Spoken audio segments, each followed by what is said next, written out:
हमारे सहयोगी नीतीश और अधिक अपडेट के साथ जुड़ चुके हैं। नीतीश, बताया जा रहा है कि अब एनडीए के खाते में ही 5 सीटें तय मानी जा रही है, क्योंकि 4 विधायकों ने महागठबंधन के वोट ही कास्ट नहीं किया। जी हाँ, बिल्कुल औपचारिक घोषणा अभी नहीं हुई है, लेकिन ये माना जा रहा है कि सभी 5 सीटों पर एनडीए को जीत मिल गई है, क्योंकि जो आंकड़ों के हिसाब से यदि आप देखें तो ये लगभग साफ तौर पर दिख रहा है। और जो तमाम उम्मीदवार हैं उन्होंने इस बात की जानकारी दी है, क्योंकि पहले जो आवश्यकता थी 1 सीट जीतने के लिए वो 41 की थी, और आखिरी उम्मीदवार जो एनडीए का था बीजेपी का, उसके पास सिर्फ 38 वोट थे। लेकिन जब 4 विधायक अनुपस्थित रह गए तो ऐसे में जीत की जो आवश्यकता है वो घटकर 40 हो गई। तो ऐसी स्थिति में जो पहले 4 उम्मीदवार थे उनके एक जो वोट बच गए वो वोट शिवेश राम यानी जो 5वें उम्मीदवार थे उनमें जुड़ गए, और इस तरह से ये संख्या 40 से भी ज़्यादा हो गई। तो सेकंड प्रेफरेंस वोट की आवश्यकता शायद नहीं पड़ी, और सिर्फ प्रथम वरीयता का जो वोट था उसके आधार पर ही ये जीत हासिल हो गई। हालांकि औपचारिक घोषणा भी नहीं हुई है, उसमें ये बताया जाएगा कि किस तरह से ये जीत हुई है। लेकिन जो अब तक की जानकारी है उससे ऐसा लग रहा है कि एनडीए को जो जीत है सभी 5 सीटों पर मिल गई है, और सेकेंड प्रेफरेंस वोट के काउंटिंग के बिना ये जीत मिली है। नीतीश, ये तो रही राज्यसभा की बात, लेकिन क्या ये माना जाए कि आने वाले दिनों में कुछ थोड़ा बहुत उथल पुथल हमें दिखाई दे सकती है और महागठबंधन की तरफ से 4 नेताओं को तलब किया जा सकता है क्योंकि अनुपस्थित रहे? जी हाँ, बिल्कुल। आरजेडी और कांग्रेस के जो नेता हैं उनका ये कहना है कि उनकी तरफ से इस संबंध में उनको शो कॉज भेजा जाएगा। जो पार्टी कार्रवाई कर सकती है वो करेगी। हालांकि उनको ये भी आशंका है कि चूंकि स्पीकर बीजेपी का है तो ऐसे में उनके खिलाफ कार्रवाई कितने समय में होगी। चूंकि इससे पहले कई ऐसे मामले जब सामने आए हैं तो उसमें देखा भी गया है कि उस मामले में काफ़ी वक्त लगता है, काफ़ी लंबे समय तक ये जो है प्रक्रिया विचाराधीन रहती है।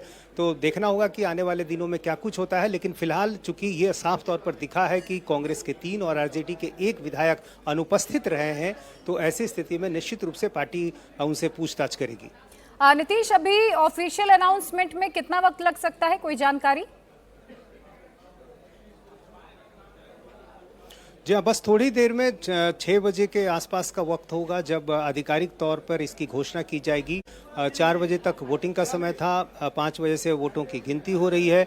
अब वो प्रक्रिया बिल्कुल खत्म होने पर है, और अगले कुछ मिनटों में संभव है कि इस बात की औपचारिक घोषणा कर दी जाएगी कि जो एनडीए के तमाम उम्मीदवार हैं, सभी 5 उम्मीदवार, उनकी जीत हुई है। आधिकारिक तौर पर यह बताया जाएगा। हालांकि इससे पहले इस बात की जानकारी मिल चुकी है सबों को कि एनडीए ने सभी 5 सीटों पर जीत हासिल कर ली है। 5वीं सीट को लेकर जरूर एक संशय की स्थिति थी, क्योंकि जितने वोट की आवश्यकता थी उससे एनडीए को कुछ वोट कम थे। 38 वोट ही बचा हुआ था 5वीं सीट के लिए एनडीए उम्मीदवार बीजेपी उम्मीदवार के पास, जबकि आवश्यकता 41 की थी। लेकिन जब 4 विधायक अनुपस्थित हो गए तो ये संख्या घटकर 40 हो गई, और ऐसी स्थिति में जो 4 पहले उम्मीदवार थे एनडीए के, उनके जो वोट एक वोट बच गए वो शिवेश राम को मिल गए, और इस तरह से पहली वरीयता के आधार पर ही शिवेश राम की जीत हो गई। तो थोड़ी देर में माना जा रहा है कि इसकी औपचारिक घोषणा कर दी जाएगी, और उसमें यह बताया जाएगा कि सभी 5 उम्मीदवार जो है एनडीए के जीत गए हैं। लगातार दावे प्रतिवादे किए जा रहे थे इसको लेकर, और इसमें सबसे बड़ी बात यह कि नीतीश कुमार करीब 20 सालों तक मुख्यमंत्री रहने के बाद अब राज्यसभा के लिए जाएंगे, और राज्यसभा के तौर पर वो निर्वाचित होंगे। नीतीश, चूंकि नितिन नवीन के अध्यक्ष बनने के बाद ये एक पहला आप कह सकते हैं कि बिहार में सियासी परीक्षा थी, और जिस तरीके से हाल ही में हमने बदलाव देखे, नीतीश कुमार राज्यसभा आ रहे हैं, नया मुख्यमंत्री बनेगा, तो इन सब के बीच ये बीजेपी के लिए कितनी बड़ी जीत की तरह इसे देखा जाए?